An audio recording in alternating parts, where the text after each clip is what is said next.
Olá, seja muito bem-vindo ao nosso canal. Hoje nós vamos falar o que acontece quando um veículo passa por um ciclista. Qual o motivo, algumas vezes, desse ciclista cair?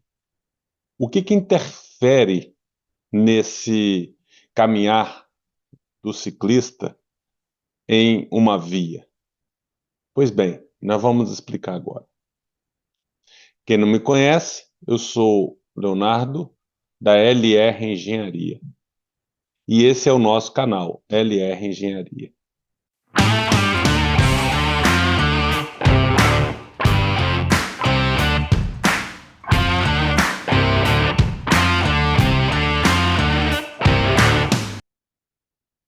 Bom, vamos entender. A ultrapassagem de um ciclista por um veículo é um processo comum, muito comum, acontece todos os dias, ou seja, é uma coisa cotidiana, né, no trânsito, tanto nas vias rurais quanto nas vias urbanas. Uma outra condição que acontece é que esses ciclistas, o normal é ele andar sempre com uma velocidade muito mais baixa que os veículos motorizados. Isso é o normal, só acontece quando você tem uma via totalmente congestionada e aí o ciclista passa a ter uma maior velocidade numa condição como essa. Mas o normal é os veículos terem uma velocidade muito maior do que a do ciclista. E lembrando que a massa do veículo é muito maior do que o do ciclista. A gente precisa entender também uma outra condição importante, que é o caso da carga lateral, que a gente vai ver um pouquinho mais na frente, sobre um ciclista em movimento, que pode causar algumas vezes esse desequilíbrio e, por consequência, a queda, né? As cargas laterais oriundos de objetos parados, né, de objetos estacionários, como sinais e paredes, isso não acontece. Isso normalmente acontece quando você tem alguma coisa em movimento. Então, a questão dele estar parado, né, se o objeto, se a carga lateral, né, desse objeto está parado, não vai influenciar em nada. Então, é importante a gente compreender a natureza dessas cargas instáveis, né, sofrida por esse ciclista, quando o veículo motorizado passa. É um ponto importantíssimo para a gente entender, né, o que a gente vai precisar para essa via, seja com um acostamento mais largo ou uma infraestrutura cicloviária, podendo ser uma ciclovia, uma ciclovia separada por buffer, então, né, que seria uma área que você poderia colocar algumas árvores, alguma coisa nesse sentido. Então, é importante a gente entender que esse é o primeiro passo. Isso é o ponto de início para a gente entender o que a gente vai precisar fazer. Que a grosso modo, teoricamente, quanto mais afastado da via é o ideal. Por quê? Porque menos cargas instáveis ele vai receber quando a passagem de um veículo pesado ou de um veículo, né, com excesso de velocidade. Bom, então a gente entendendo ainda, a gente verifica que as cargas aerodinâmicas estáveis, quando o veículo grande ultrapassa o ciclista, podem causar instabilidade, a perda de controle e além de quedas, né, ao ciclista. Então, uma aproximação que eu diria confortável é essa que está aqui, né? O veículo, ele, ao se aproximar, ele ultrapassa ficando a uma distância mínima, né? Que seria uma medida de zona de conforto. Depois, ao passar, né? ele próximo, ele também tem que ter essa distância e, por fim, ele retorna, né? Então, ele tem a aproximação, ele tem, quando ele vai fazer a mudança de sentido, né?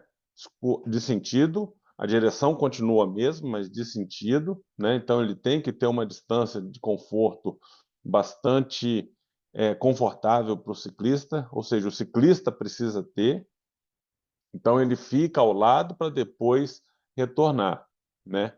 Então, o que que acontece? Quando esse veículo motorizado ele passa ao lado de um ciclista, o ciclista, experimenta uma grande carga lateral, né? E ela é transitória, ela não é contínua, né? Então ela sente uma grande carga e depois de menor magnitude, né? E essa força está relacionada com a pressão estática. Então, por que que acontece essa instabilidade? Nós vamos apresentar nesse gráfico aqui. Então, o ciclista experimenta uma carga aerodinâmica transitória, né, que foi essa passagem, na forma de de uma série de fases de pressão e sucção, quando chupa, né? Quando ele chupa o ciclista com os principais componentes, né? Que acontece na lateral, na direção do deslocamento. E essa força ela é diretamente proporcional à força e à rapidez, ou seja, à velocidade no procedimento do carregamento. Então, se a gente observar aqui nesse gráfico, né, como eu falei, que é uma série de fases de pressão e sucção, então ele tem uma grande pressão, aí ele tem uma grande, muito maior sucção, e aí ele vai tendo aqui, né, nessa linha azul, ele vai tendo diversas pressões e sucções, né, até chegar ao equilíbrio. Essa condição aqui, que é a mais grave, vamos dizer assim, para o ciclista. A gente vendo aqui de uma outra maneira, isso aqui foi um estudo feito aqui no Canadá, numa universidade, onde eles colocaram um manequim e foram registrando, fizeram vários e vários registros, né, com os veículos passando para poder entender o que que acontecia, né? Então, à medida que aí isso vale para a vida real, vamos dizer assim, né? Quando o carro ele está se aproximando e está chegando, né? Ele empurra, ele dá pressão, então ele empurra o ciclista para fora. E aí, quando o veículo está do lado, isso muda. A força resultante, que aqui é uma força, né? Que antes estava saindo, ele se aproxima, né? Por conta dessa pressão que aconteceu, então ele tem uma pressão muito alta, então ele recebe uma carga muito alta, com uma força resultante jogando ele para fora, e depois ele tem uma sucção, né, retornando quando o carro está ao lado, né, jogando ele para dentro, né? Então eu tenho aqui na figura a força resultante jogando esse manequim, né, ou ciclista para fora. Quando ele chega ao lado, ele tem essa carga de sucção, então a força resultante vem para cá, e aí você vai tendo ao longo do tempo pressões e sucções, né, como eu apresentei no gráfico passado, até ele chegar à estabilidade. E aí, gente, é aqui que infelizmente acontece a queda.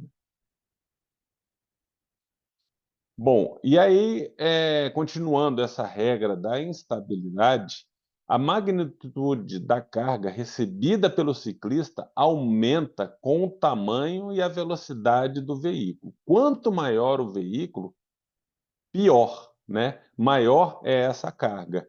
e diminui à medida que o aumento lateral, ou seja, esse distanciamento dessa origem entre o ciclista e o veículo. Então, a regra, eu diria duas coisas que são importantes, né? A questão da carga recebida, que aí ela aumenta com o tamanho e a velocidade do veículo, né? Quanto maior a velocidade, maior essa carga. E depois a segunda, que quanto maior esse distanciamento dessa origem, né, entre o ciclista e o veículo, essa carga diminui. Só que algumas vezes, na prática, eu diria que é impossível você ir aumentando uma via por conta de situações como essa. Algumas vezes é muito melhor você rever a sua velocidade através de pesquisas, achar o percentil 85, né, da velocidade dos estudos de pesquisa de velocidade, para você poder ir direto no seu foco. E aí você observa que a velocidade que você tem, talvez até fazer outros tipos de estudo, para que você verifique que seja necessário você reduzir essa velocidade.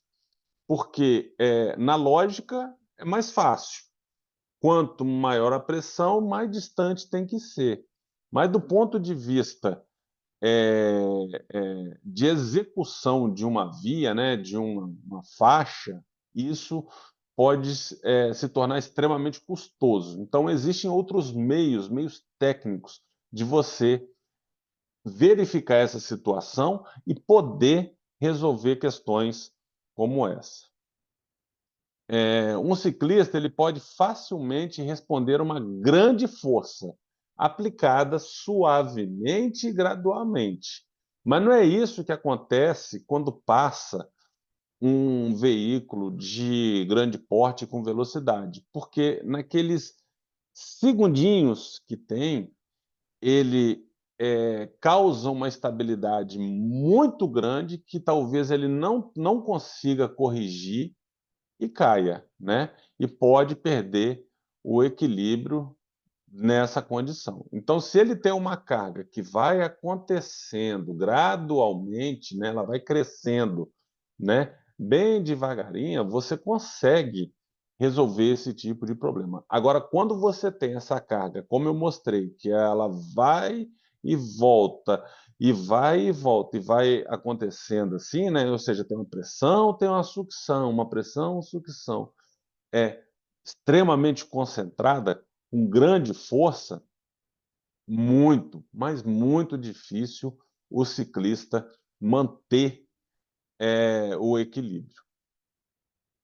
Bom, e como a velocidade de ultrapassagem dos veículos interfere, né, nesse caminhar do ciclista? Como que isso? Bom, a velocidade do veículo ela desempenha um papel muito importante na segurança de pedestre e ciclista. Eu diria que a velocidade é uma das coisas mais importantes da segurança viária. Se você consegue manter sempre uma velocidade que seja aceitável, você não tem problema, eu diria, de muito problema de segurança viária. Você vai ter outros, algum problema de sinalização, algumas vezes problemas de geometria, mas a velocidade, ao meu ver, é um dos mais importantes item da segurança viária. E estudos apresentam que mesmo reduções modestas, olha que interessante, hein? Mesmo com reduções modestas na velocidade dos veículos, as colisões se reduzem e se tornam menos graves. Então, o que eu quero dizer com isso? Se você tinha uma certa velocidade e você começa a baixar essa velocidade, você ganha em redução de colisões, as colisões são mais brandas, né? Os acidentes, né? Os sinistros, eles são mais brandos e muito menos grave. E essa diferença de velocidade entre ciclista e veículo que é um grande fator de risco. Então, a velocidade que o ciclista está e a velocidade que o carro está trafegando, né, o veículo está trafegando, isso que é um grande fator de risco. Então, na parte de cima, quando eu falei que quando a gente se reduz essa velocidade, o que você acontece é reduzir essa velocidade dos veículos. Você reduzindo a velocidade dos veículos, você reduz esse desequilíbrio, reduzindo esse fator de risco. O equilíbrio do ciclista, ele pode ser afetado pelo deslocamento de ar causado por veículos, principalmente os mais pesados, em estradas de velocidades mais elevadas, onde a distância entre os veículos e ciclistas, essas distâncias, né, são muito pequenas, né?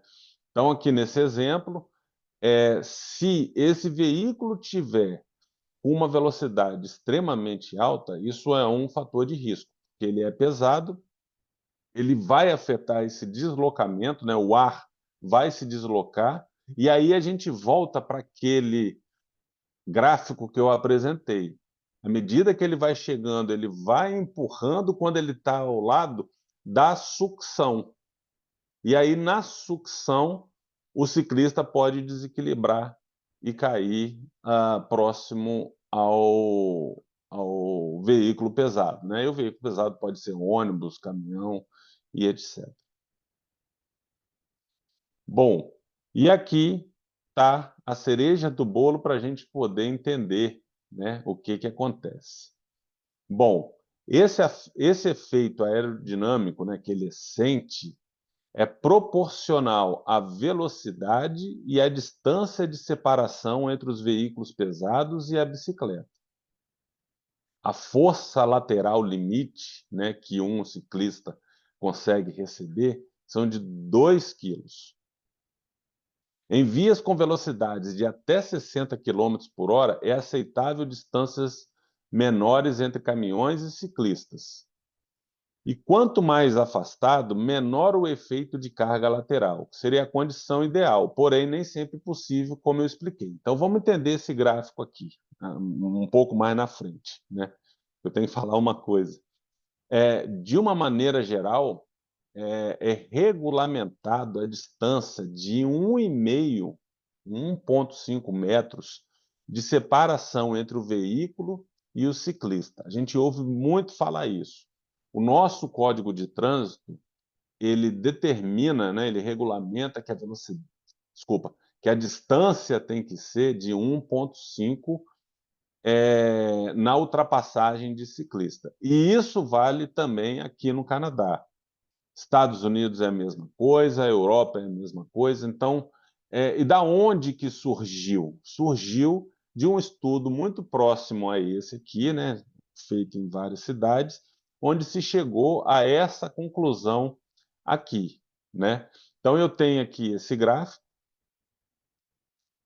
Nesse gráfico eu tenho a força, né, a carga que ele pode receber limite, que no caso, em todos os estudos, chegou-se a 2 quilos, e a partir da pesquisa de velocidade, achou a velocidade de operação, né, no percentil 85, essas velocidades aqui e essas distâncias. Então, de uma maneira geral, quando eu falei que quanto mais afastado, melhor, né, a partir de 3,30 m, mais ou menos, você não precisa mais se preocupar com a velocidade e com o tipo de veículo, né. Fora isso, você precisa. Eu vou mostrar aqui agora. Então, como eu falei, a partir da pesquisa de velocidade é encontrada o percentil 85. Aqui a velocidade, né, diversas velocidades, e a distância entre o ciclista e veículo que não é afetada pela velocidade é acima de 3,30, que aí, como eu disse, fica meio algumas vezes é inexequível você implantar uma condição para essa, porque você está em área urbana, você estaria avançando dentro de calçadas, dentro de limite que não é mais público, enfim, você começa a aumentar muito, né? Então, por isso que eu falo que a redução da velocidade é importante. E o porquê do 1,5? Então, 1,5 ele engloba praticamente quase todas as velocidades em via pública, né? Por quê? Eu venho aqui, ó, com 1,5 m, com 50 quilos. Se eu chego nessa primeira linha do gráfico aqui de 50 quilos, né? Desculpa, de 50 quilômetros por hora do caminhão, eu vou ter ainda uma carga lateral inferior ao limite. Beleza, passou. Para 60 quilômetros, também. Para 80, também. E eu chego aqui até 100 quilômetros. Então, todo esse trecho aqui engloba as velocidades de via urbana. Então, ele é totalmente aceitável e é a explicação para esse 1,5 m, né? E aí algumas propagandas que tem aqui no Canadá diz isso, né? Que a ultrapassagem tem que ser 1,5 m. Bom, se você gostou desse conteúdo, dá um joinha e se inscreva no nosso canal. Obrigado.